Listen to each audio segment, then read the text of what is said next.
Taste the Daily. சென்னையில் பொது இடங்களில் அனுமதி பெறாமல் கொட்டப்படும் கட்டட கழிவுகளை கொட்டுபவர்கள் மீது பலமுறை புகார் அளித்தும் எவ்வித நடவடிக்கையும் எடுக்காமல் மாநகராட்சி நிர்வாகம் மந்தகதியில் இருப்பதாக மக்கள் குற்றம் சாட்டுகின்றனர். சென்னை மாநகரில் அரசு துறைக்கு சொந்தமான காலி இடங்கள், கூவம், அடையாறு போன்ற ஆற்றங்கரை ஓர பகுதிகள் என எங்கெல்லாம் கழிவுகளை கொட்ட முடியுமோ அந்த பகுதிகளிலெல்லாம் கழிவுகளை கொட்டி பொதுமக்களுக்கு சொல்லனா துயரத்தை சிலர் ஏற்படுத்தி வருகின்றனர். குறிப்பாக பட்டினப்பாக்கம் சாந்தோம் நெடுஞ்சாலை ஓரத்தில் குடிசை மாற்று வாரியத்திற்கு சொந்தமான இடத்தில் எங்கு பார்த்தாலும் கட்டிட கழிவுகளாகவும் இறைச்சி கழிவுகளாகவும் கொட்டப்பட்டு குப்பை மேடுகளாக காட்சியளிக்கின்றன.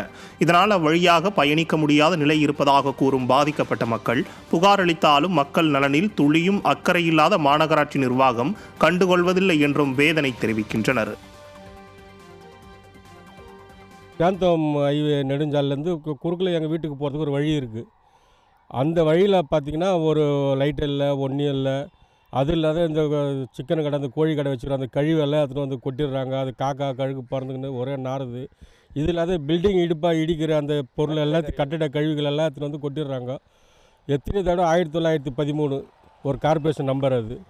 அதுக்கும் நாங்கள் எவ்வளோ புகார் பண்ணி பார்க்குறோம். அவங்களும் எந்த நடவடிக்கையும் எடுக்க மாட்டேன்றாங்க. இதுக்கு எங்களுக்கு ஒரு நல்ல தீர்வு கொடுக்கும்படி நாங்கள் தயவு செஞ்சு தாழ்மையுடன் கேட்டுக்கொள்கிறோம். சென்னை மெரினா கடற்கரையில் குடியரசு தின விழா 3ஆம் அணிவகுப்பு ஒத்திகை நிகழ்ச்சி நடைபெற்றது. வரும் 26ஆம் தேதி 76வது குடியரசு தின விழா கொண்டாடப்படுவதை முன்னிட்டு சென்னை மெரினா கடற்கரை காமராஜர் சாலை உழைப்பாளர் சிலை அருகே ஆளுநர் RN ரவி தேசிய கொடியேற்ற உள்ளார். இதற்காக நடைபெற்ற 3ஆம் அணிவகுப்பு ஒத்திகை நிகழ்ச்சியை முன்னிட்டு மெரினா கடற்கரை பகுதிகளில் போக்குவரத்தில் மாற்றம் செய்யப்பட்டிருந்தது.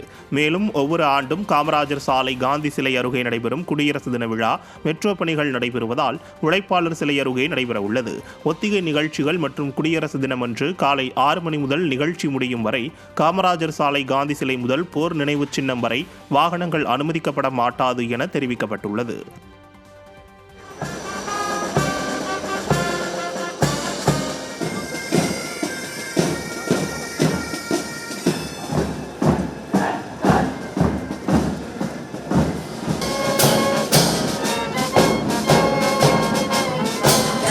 Dum dum dum dum dum dum dum dum.